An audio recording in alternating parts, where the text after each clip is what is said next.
il dottor Leoni è presente? È già in collegamento? Dottore, mi sente? Buongiorno a voi, grazie per l'invito. Oh, allora, il dottor Giovanni Leoni è vicepresidente nazionale, se lo dico insomma in modo così un po' rozzo, però per farci capire, vicepresidente nazionale dell'Ordine dei Medici ed è anche presidente dell'Ordine dei Medici di Venezia. Benvenuto dottore, adesso parleremo della riforma, eccetera. Quindi vedete come arricchiamo, no, la trasmissione di personaggi di questa autorevolezza, però volevo concludere con Barbiero e con Pontelli. Con Barbiero a questo punto trai una conclusione sull'appuntamento dell'8 e il 9. È un appuntamento importante, credo che rispetto a un mese e mezzo fa, dove pochi conoscevano il merito dei referendum, in questo mese e mezzo, anche grazie alle TV private, le radio, un po' meno la RAI, che è sempre là che guarda se c'è la par condicio o meno, le persone siano state messe a conoscenza di questi referendum. Quindi questa scusa non c'è più.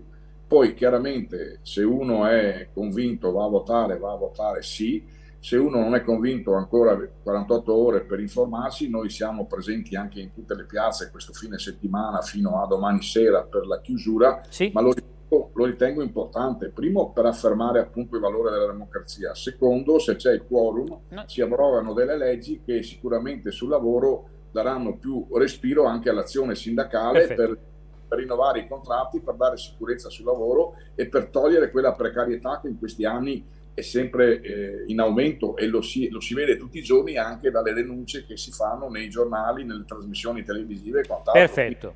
Oggi ognuno di noi ha in mano il proprio destino, nel presente ma anche nel futuro, specialmente per i giovani. Allora, Paolino Barbiero me ne darà... Andiamo a votare. Ecco, Paolino Barbiero me ne darà atto, il professor Francesco Pontelli anche, come tutti quanti. Abbiamo fatto un buon servizio, no, di informazione, Paolino? Beh, certo, dopo, come si dice, le teste delle persone sono tante, la pensano in modo diverso, e anche questo fa parte della democrazia. Bene. Io spero, nel mio piccolo, di aver convinto persone che non erano convinte, e se le ho convinte grazie a Canale Italia, credo che appunto... ben venga, ma insomma abbiamo fatto un servizio pubblico, come sempre. Una parola finale del professor Pontelli su questo, prego. Ma l'istituzione del referendum è prevista dalla Costituzione, di conseguenza l'utilizzo del referendum è una delle opzioni che viene data, e diciamo è un abbozzo di quella democrazia diretta alla quale noi dovremmo ambire. Sempre a proposito della Svizzera a cui si faceva riferimento prima. Esattamente, proprio in riferimento alla Svizzera. Per cui è un'occasione che viene data, sta a noi coglierla. Grazie a Francesco Pontelli e a Paolino Buona Barbiero. Giornata, arrivederci. Buon lavoro. Grazie. Prossimo a referendum concluso. E commenteremo il risultato, in un senso o nell'altro, vedremo. Grazie. La telefonata e poi il dottor Giovanni Leoni, pronto?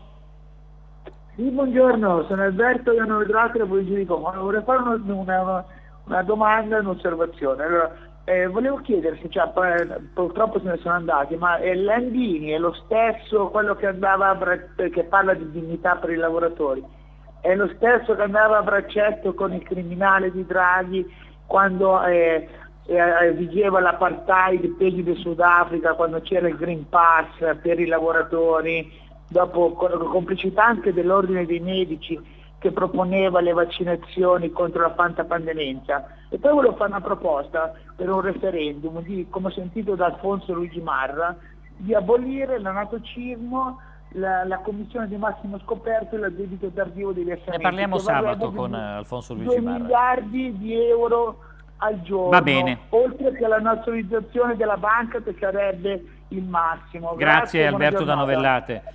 Sì, no, dottor Leoni, quella vicenda terribile della pandemia, la pandemenza, come la chiamava il telespettatore, ha lasciato delle tracce pesanti anche nel tessuto sociale, no? Oltre che nella parte medica.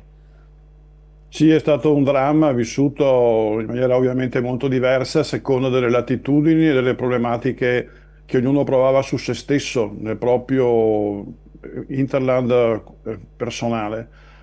Naturalmente dobbiamo ricordarci tutti quanti i morti tra i nostri cittadini, che sono stati 200.000, con tutte quante le problematiche anche della uscita attraverso una vaccinazione che è stata costruita a tempi di record. perché insomma è stata costruita in 8-9 mesi per quanto riguarda una situazione nuova. Noi eravamo il focolaio principale dopo la Cina in Europa, ci eravamo chiamati come untori dell'Europa, se vi ricordate, perché tutti quanti noi l'abbiamo vissuta, i medici ancora di più, che hanno avuto quasi 400 morti tra medici di medicina generale e medici ospedalieri per quanto riguarda il lavoro durante la pandemia, e l'arrivo dei vaccini è stato salutato come una liberazione per quanto riguarda coloro che continuavano a lavorare nonostante il fatto che si fossero ammalati, che fossero sopravvissuti, che potessero contare solo sui loro anticorpi, perché così era la situazione, almeno fino a quando non abbiamo cominciato una vaccinazione di massa nel 2021. Naturalmente i problemi della limitazione del contagio per quanto riguarda ovviamente il Green Pass e tutte quante le manovre che sono state fatte Sì. erano in relazione a quello che era la situazione contingente, perché non c'erano altri sistemi per limitare la diffusione del contagio. L'esempio di Vo Euganeo, che è un paese di provincia di Padova, ha fatto scuola. Quando è stata fatta dalla Regione Veneto un isolamento di tipo militare di quello che era la circolazione dei cittadini, questa piccola cittadina di Vo Euganeo che sono 3.000 abitanti, e lì si è visto che limitando la circolazione si limitava anche il contagio, perché non c'erano altre situazioni, non c'erano neanche le mascherine la Regione Veneto le ha date le mascherine di carta, fatto una cartiera, perché a un certo punto erano sparite le Sì. mascherine chirurgiche e non esistevano neanche le Sì, FFP2, perché era una mascherina che c'era solo nei reparti di malattie infettive. Arrivavano da 3 baseleghe, dottor Leoni. Sì, io me lo ricordo, abbiamo vissuto tutti quanti in questa situazione qua, no? Quindi parlarne adesso in maniera critica mi pare un po' fuori Lei di dice è contesto. ingeneroso, però allora, Sì. adesso col dottor Leoni però prendiamo il toro per le corna, ecco, mettiamolo così, Sì. la molto controversa riforma del sistema, diciamo, dei medici di base. Pronto? Pronto, chi parla? Numero telefonico a vostra disposizione. Allora, tecnicamente è il DPR 483 97 che va integrato, eccetera. Insomma, qui c'è un problema di carenza, sono troppo pochi, hanno centinaia di assistiti e questo è un grosso problema. Se ne è parlato anche in occasione della pandemia, perché si disse non c'è la medicina preventiva sul territorio, eccetera, eccetera. Allora, qualcuno dice che è un rimedio peggiore del male. Ha senso? E che senso ha il passaggio dei medici di base che diventano come dipendenti del Servizio Sanitario Nazionale? Ci sono molte perplessità, dottor Leoni. Sì. E soprattutto perché? Cosa risolve questo problema? Probabilmente non risolve granché, nel senso che in Veneto mancano, secondo gli ultimi dati, almeno 785 medici di medicina generale, 785, e 5.500 in tutta quanta l'Italia. E soprattutto perché proprio adesso? Perché, se vi ricordate, è partito anche un progetto alcuni anni fa, il PNRR, no? Con la costruzione delle mitiche case di comunità, con tutti quanti gli investimenti che sono stati fatti anche in termini di edilizia o di riconversione. Però ci sono delle scadenze che devono essere anche rispettate per chi ci ha prestato i soldi, che è stata l'Europa, che ce li ha prestati, non li ha regalati, che ha delle determinate caratteristiche per cui dopo bisogna vedere anche che cosa hai fatto con i soldi che ti ho prestato. E quindi la problematica è che l'anno prossimo devono pur partire queste case di comunità che devono essere popolate. Le case di comunità vengono costruite nell'intento di aumentare quella che è la cosiddetta medicina di prossimità, uno di 50.000 abitanti, di poter avere una riduzione dell'assistenza, di un tipo di assistenza negli ospedali, perché nel progetto originale sarebbe isorisorse di tipo di personale, e popolarlo di infermieri, fisioterapisti, medici e quant'altro, Sì. e farli funzionare.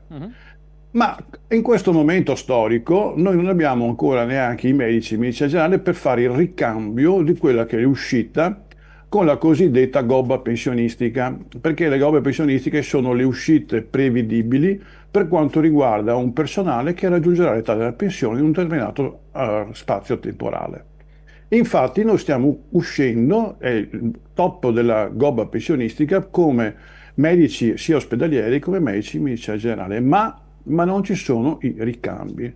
Non ci sono i ricambi perché? Perché non sono stati costruiti, cioè non hanno fatto dei bandi adeguati per quanto riguarda coloro che devono fare un corso triennale per fare il medico di medicina generale dopo la laurea, tuttora presente, e poi perché molto semplicemente il mestiere è diventato poco attrattivo. Cioè i giovani che sono giovani frutto di una selezione durissima, perché capite, i giovani che si laureano adesso sono i giovani che hanno superato un test di ammissione a medicina che ne faceva entrare 1 su 7 quando sono entrati 6, 7, 8 anni fa. Quindi i posti erano 10.000 e c'erano 70.000 domande. Quindi quelli che escono fuori hanno dei voti ottimi dal punto di vista, sono preparati, conoscono l'inglese, prevalentemente sono donne, si guardano attorno in questo momento di vacanza di professionisti e possono scegliere. Guardano qual è il lavoro attuale del medico di medicina generale, il carico di lavoro burocratico, lo stipendio e dicono, ma sapete, anche no, francamente, forse trovo qualche altro tipo di lavoro in questo E lo momento, fanno. forse vado anche all'estero, forse vado nel privato direttamente. E lo fanno. E lo fanno. E lo fanno. È così, signori, alla fine tu devi ricreare, e i sindacati, insomma, dei medici di medicina generale hanno sempre molto ben spiegato alla fine, delle condizioni per cui questo tipo di lavoro sia attrattivo. Attrattivo. Perché se no uno non lo sceglie. Poi in questo momento si può scegliere.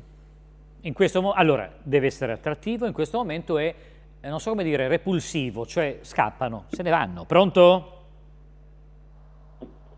Chi parla? Buongiorno. Sì, buongiorno. Bassano. Chi è lei? Buongiorno a voi. Lucio di Bassano. Prego. Io non sono molto d'accordo con certe affermazioni che ha fatto il medico perché ho riscontrato la realtà che è molto diversa da come ci ha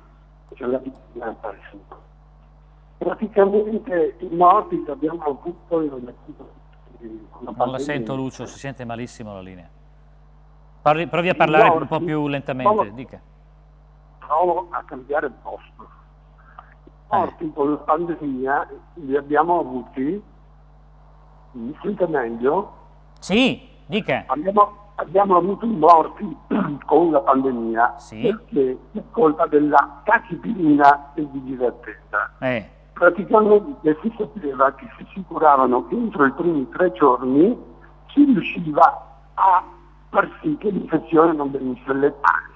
E invece con quella tachipirina di disattesa abbiamo lasciati là anche una settimana finché diventavano incurabili da intubare e morire. E si perdeva del tempo prezioso. Sì. La maggioranza dei morti che abbiamo avuto li abbiamo avuto per i vaccini. Quei vaccini hanno fatto i morti. E vediamo che anche attualmente è pieno di giovani, di atleti, di gente che fa più attività fisica e più in pericolo di vita. Stanno morendo tutti i giorni. Va bene, torniamo indietro, allora facciamo di nuovo la regressione all'altro tema. Grazie Lucio da Bassano, dottor Leoni. Tachipirina e vigile attesa, resta questa dicotomia nefasta, diciamo, ecco. Sì, è stata una frase che ricorre nel tempo. In realtà infelice. Questa frase alla fine era anche contraddistinta da un periodo storico in cui non c'erano neanche le cure, perché ricordiamoci che all'inizio si usavano gli antivirali che venivano adoperati per le precedenti malattie, per gli altri virus, che però sono dimostrati alla fine poco efficaci o inefficaci nella situazione contingente dell'infezione originaria da coronavirus. L'infezione originaria, ricordo a tutti noi, era un'infezione molto particolare che colpiva le basse vie respiratorie, cioè non si limitava a quelli che sono gli effetti del coronavirus, che sono quelli di un raffreddore, ma andava a colpire gli alveoli, che sono le ultime diramazioni. Immaginatevi un grappolo d'uva, cioè ci sono la vite, i rami, poi proprio i chicchi d'uva. I chicchi d'uva che in questo caso gli alveoli erano vuoti ed erano l'area di scambio tra l'aria e ambiente e l'aria e il circolo, diciamo, sanguigno, per cui c'era una migrazione di anidride carbonica e il passaggio di ossigeno. Il coronavirus, prima versione, colpiva proprio l'interfaccia di trasporto per quanto riguarda gli scambi gassosi. e quindi trasformava quello che era una spugna per lo scambio gassoso in una parete che diventava sempre più rigida, così la gente moriva di insufficienza respiratoria progressiva. Per arrivare alla diagnosi, capire quella che era l'aziopatogenesi di questa malattia, siamo dovuti arrivare con le autopsie, perché la Cina, che era la fonte originale della malattia, non aveva dato delle informazioni che sono le informazioni comuni che girano nel mondo scientifico. Quindi, dopo le problematiche di autorizzare le autopsie sui primi cadaveri, non si faceva, alla base è stata questa qua, capire intanto perché la gente moriva. E allora a questo punto è stata introdotta l'eparina, il cortisone, e poi alla fine i farmaci che davano una migliore performance per l'interfaccia di scambio gassoso, sì. I respiratori che venivano adoperati perché la gente non respirava e quindi si attaccava ai cosiddetti ventilatori, improvvisamente tutti questi ventilatori perché la gente semplicemente non respirava. Tra le varie cose, i sintomi originari erano paragonabili a quelli di una normale influenza in origine, però bisogna vedere come evolveva, perché non c'erano neanche i tamponi per capire se era un'infezione da coronavirus o da una normale influenza. E la gente doveva in qualche maniera essere curata. E bisogna vedere l'evoluzione, soprattutto con i saturimetri, che a un certo punto sono diventati di gran moda, e tutti quanti avevano il saturimetro per capire se scendeva troppo la saturazione, è meglio che andassi in ospedale. Questo è stato fatto l'origine, quindi alla fine la problematica è stata soprattutto capire quelle che erano le problematiche della base patologica della malattia. Da quello tira fuori la terapia. Per quanto riguarda la terapia più efficace in questo caso è stato il vaccino, perché si vedeva che alla fine, come per tutte le infezioni virali, dall'influenza in poi, la problematica è cosiddetto sviluppare gli anticorpi, in maniera da resistere alle infezioni. Poi c'è stata anche un'evoluzione del tipo di infezione che ha avuto un attacco più simile a quello del coronavirus, man mano che cambiavano tutte quante le varianti, fino a diventare nel giro di un paio d'anni, come avevano previsto i virologi, come per esempio il professor Palù, diciamo, di Padova, il virologo internazionale, che ha sempre detto alla fine questa infezione si attenuerà, come è sempre avvenuto nelle precedenti infezioni. Bisogna vedere quanto tempo ci mette e quanti morti fa, perché era particolarmente efficace dal punto di vista dell'insufficienza respiratoria. Allora, poi adesso torniamo alla riforma dei medici di famiglia. Pronto? Buongiorno, Nando da Bologna. Prego. Io vorrei cercare di capire se siamo rimasti ancora ai tempi del Covid, delle stesse pandemie, o c'è stata una piccola evoluzione. Allora, io ricordo ancora che Montagnier fu eliminato poco prima di andare a testimoniare in un tribunale. Quello che diceva lui si è verificato. Non aveva probabilmente il premio Nobel trovato nella busta delle patatine. Quindi si sono dimenticati i medici, probabilmente, anche quello che avete lì in studio come ospite, che chi ha ucciso tante persone non è stato il virus, ma è stata la vigile attesa della tachipirina, che non faceva altro che abbassare le difese immunitarie, ma si sono dimenticati perché fa comodo dimenticarsi. Io le spiego quello che riguarda i sindacati. I bravissimi sindacati che ci hanno tenuti fuori dalle fabbriche, sono quelli che adesso ci dicono di andare a votare, che dovrebbero essere tutti in galera. Noi per salvarci quelle 1.500 euro al mese, e lo dico perché lo facevano anche dei carabinieri che non volevano vaccinarsi, andavano a passare delle serate intere con dei malati di Covid. Abbiamo bevuto anche nello stesso bicchiere, abbiamo passato serate intere per prenderci il Covid purché fare quel cavolo di vaccino. Non abbiamo preso nemmeno il Covid. Quando c'è stato il Super Green Pass siamo rimasti fuori dalle fabbriche a zero stipendio, mentre i sindacati contenti, capito, ci tenevano fuori perché non eravamo vaccinati. Questa è la vera evoluzione del Covid. E questa è la verità. Va bene Nando, questa è la sua verità, grazie, lo evidenzio. Allora, medici di famiglia, faccio vedere un altro titolo.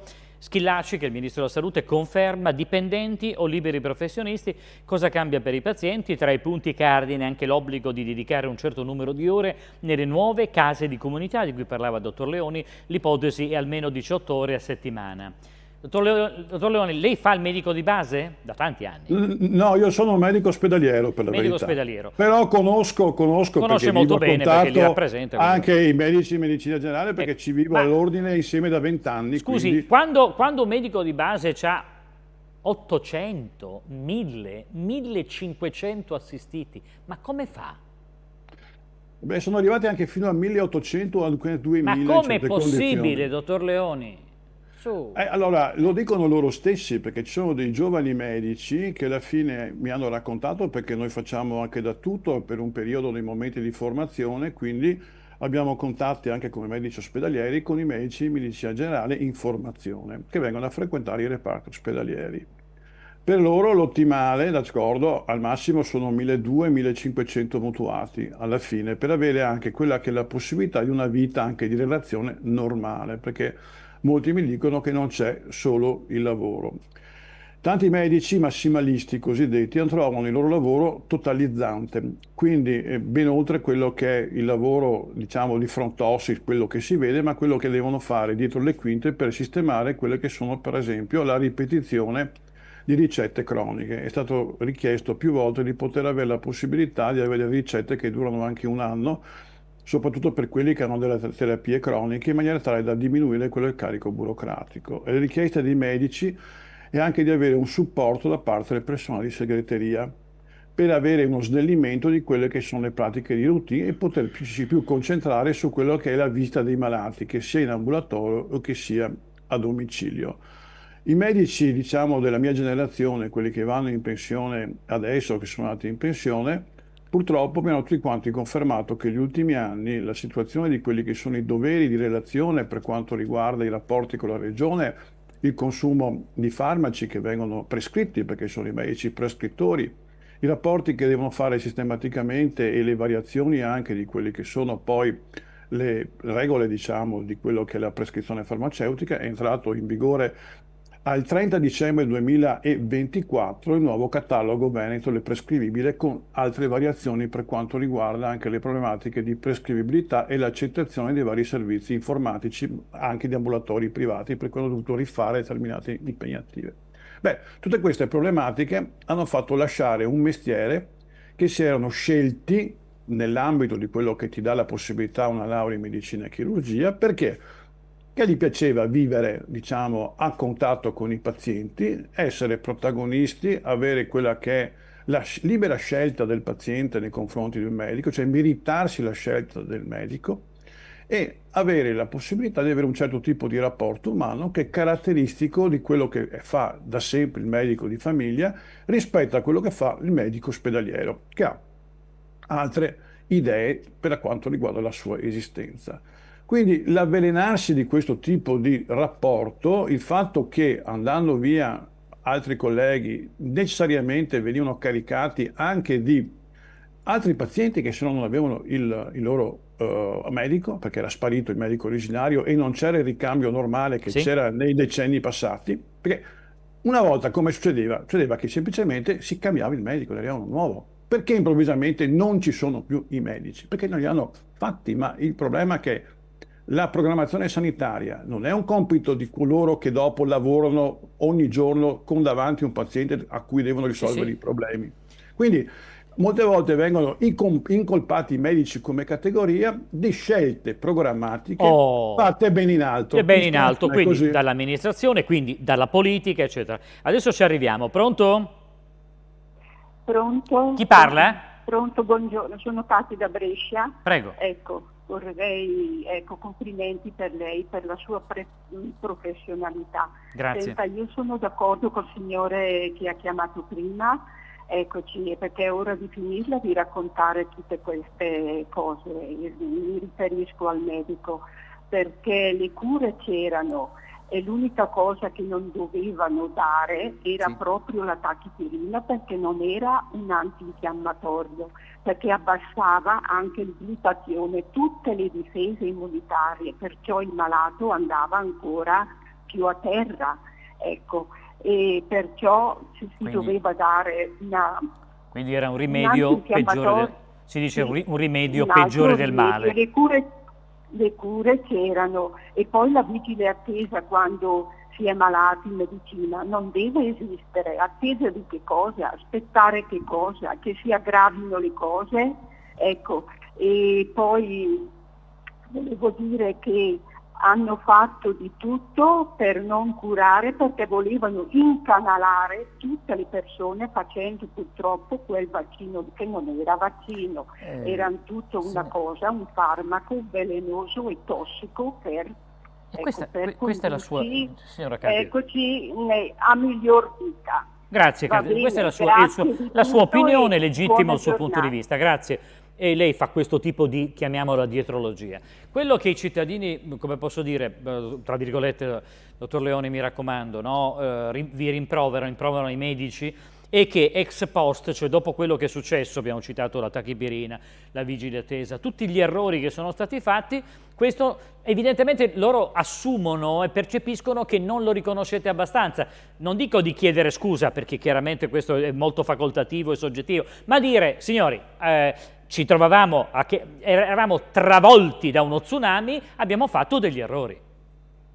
Io non vedo francamente degli errori, devo dire la verità. La problematica è che la tachipirina si usa anche adesso, si chiama il paracetamolo, che è un antipiretico di uso comune. 500 o 1000 mg per bocca, abbassa la temperatura da sempre. Come antinfiammatorio è lieve e più importante come effetto del farmaco l'effetto antipiretico. L'antipiretico vuol dire che abbassa la febbre.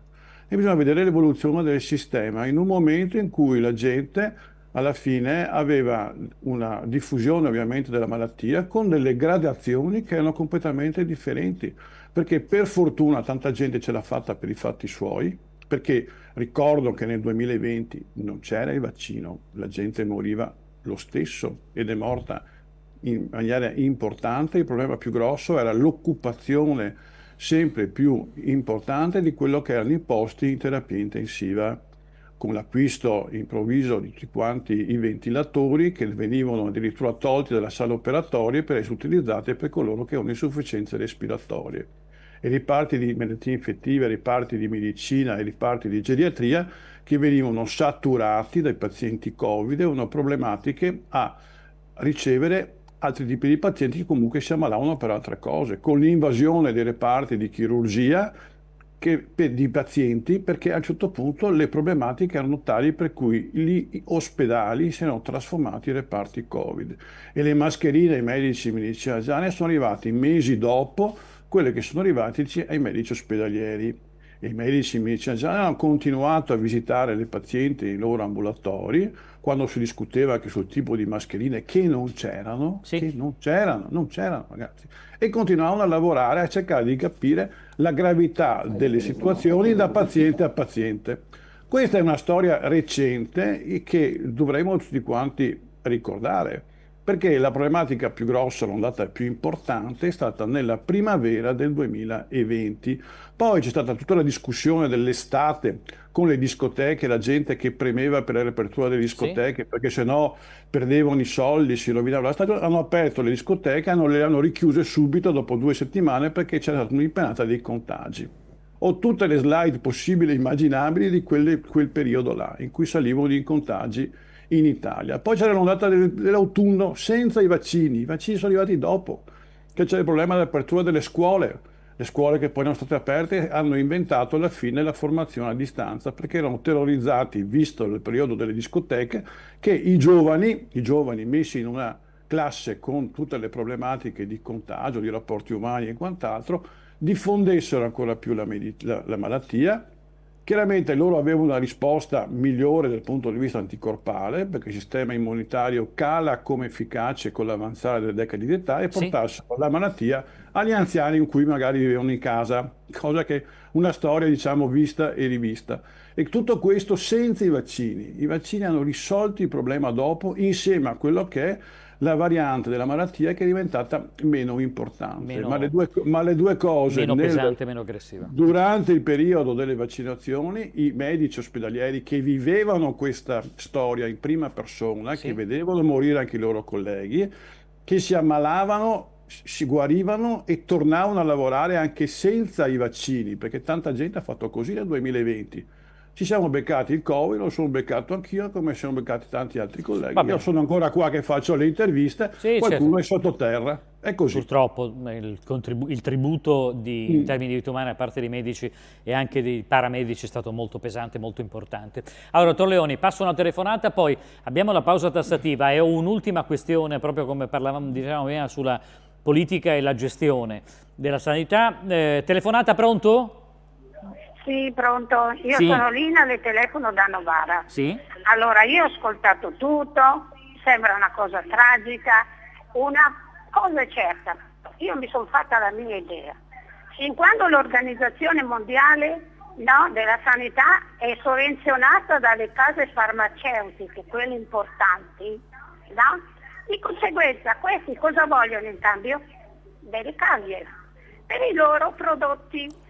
Di conseguenza io dico che prima spandono certe cose e dopo fanno il resto. Sì, ho capito, Lina. Per mia esperienza non ho fatto niente, avevo più di 70 anni, non ho fatto niente, sono stata benissimo. Benissimo. Tutto quello che voglio dire. Me ne rallegro. Mi hanno chiuso dentro, sono stata costretta a starci, però andavo a fare la spesa. Sì, non solo lei, E lì Lina. c'era tanta gente. Le ricordo E che non solo quando lei. mi hanno detto non hai il Green Pass, ho preso la mia macchinina, sono andata fino sul Delta, mi sono fatto tutto il giro, e ho dormito in macchina, perché non potevo andare da nessuna parte. Poi mi sono fermata dove c'è un ristoro, al ristoro lì sull'autostrada, e avevo bisogno di andare a fare una pisciatina. Mi ha detto che posso andare tranquillamente, non c'ho bisogno di altre cose. Allora, questa è una cosa sporca, ha capito? Perché mio marito ha preso il Delta Cortese ed è guarito in 5 giorni. Avevamo le medicine, bisogna togliere l'organizzazione in mano a determinate persone, perché questi probabilmente prendendo soldi si pagano benissimo i loro stipendi. In collegamento ancora qualche istante il dottor Giovanni Leoni, che è vicepresidente nazionale dell'Ordine dei Medici. Allora, una telefonata, poi ho un'ultima domanda. Pronto? Pronto, chi parla? Regia, se c'è me la passate, se non c'è andiamo avanti. Bene, allora, ultima cosa, che poi è la questione forse epocale, quella poi strategica. Dottor Leoni, si trascina da molto tempo questa cosa. Allora, diciamo, il tema è quello dell'ingerenza, della presenza della politica nella sanità. Perché si è parlato della cosiddetta managerializzazione della sanità, renderla, affidarla a manager efficaci, esperti, in grado di, eccetera, eccetera. Però in realtà il tema della lottizzazione della sanità resta sempre presente e riguarda la gestione poi, perché chiaramente a riverbero, a ricasco, finisce sulla gestione. Secondo lei bisognerebbe fare sì che la politica faccia un passo indietro e quindi far prevalere la qualità dei medici, dei paramedici, cioè le capacità a discapito delle amicizie? Una volta esistevano i cosiddetti comitati di gestione, se li ricorda, in cui non c'era solo un manager unico, un direttore generale, ma c'era anche un gruppo di cittadini, tra cui anche i rappresentanti del comune, che potevano dire loro su quella che è la gestione della sanità, che è il 70-80%, ricordiamoci, dei bilanci regionali, perché è una spesa importante. Allora, tutte quante le strutture per quanto riguarda l'edilizia sanitaria, il ricambio delle macchine sono di pertinenza ovviamente di quelle che sono le problematiche economiche e anche gli indirizzi che arrivano. Ricordiamoci che dopo 10 anni una apparecchiatura radiologica, un attacco, una risonanza ormai sono obsolete, devono essere rinnovate. E poi perché c'è anche l'evoluzione tecnologica che insomma è una realtà. Questo per il servizio al cittadino che paga il servizio sanitario nazionale attraverso le tasse, perché ricordiamoci che tutti quanti noi paghiamo le tasse e tutti coloro che occupano il cosiddetto posto nel ceto medio, noi siamo i maggiori contribuenti, sì. Perché ci sono coloro che non pagano le tasse, per esempio i bambini, poi ci sono gli anziani, gli agenti ticket, poi c'è una grossa fetta del ceto medio, che è quello che si è più impoverito, che è il contribuente maggiore per quanto riguarda il sistema sanitario nazionale e paga anche per quelli che i soldi non ce li hanno, pagano meno, va bene? Questa è una grande, secondo me, e anche realtà. Per i furbi che evadono le tasse. E anche per tutti gli evasori che noi, bravissimi, abbiamo, mi sembra un dato di 100 miliardi di evasione fiscale e siamo al primo posto in Europa e al terzo posto nel mondo. Non è un primato proprio invidiabile. Noi siamo anche al primo posto in Europa con 45 miliardi con la spesa sanitaria di tasca nostra che integriamo come pazienti privati per aumentare quello che è il valore del servizio sanitario nazionale, che da 135 miliardi, miliardo più, miliardo meno, in realtà noi ne spendiamo 180, che è meno di quello che spendono Francia e Germania pro capite. Quindi noi investiamo poco nel servizio sanitario nazionale e lo paghiamo anche di tasca nostra. E queste sono le realtà matematiche che vengono più volte anche illustrate da Il Sole 24 Ore, da testate, diciamo, economiche indipendenti, che raccontano quello che è la realtà italiana. Quindi allo Stato noi dobbiamo avere la possibilità di investire di più, soprattutto sul personale, perché medici e infermieri sono quelli che mancano di più in questo momento storico, perché il sistema è poco attrattivo anche in termini salariali e l'Italia da 20 anni alla fine ha un aumento del costo salariale che è praticamente inferiore a quello che è l'aumento dell'inflazione. Quindi noi abbiamo un potere economico per determinate categorie, non solo i medici, gli infermieri, ma anche altre, che è fermo al 2000. Quindi se c'è meno potere economico nelle classi medie, nelle classi che sono quelle più rappresentate, c'è anche meno prodotto in generale che viene prodotto a caduta per tutte quante che sono le colonne dell'economia italiana. Sì. Allora io ringrazio molto il dottor Giovanni Leoni, ci ritroveremo presto, chiaramente non abbiamo esaurito tutti questi temi che sono di importanza fondamentale, vicepresidente nazionale dell'Ordine dei Medici. Grazie dottor Leoni, alla prossima. Grazie a voi, arrivederci. Arrivederci.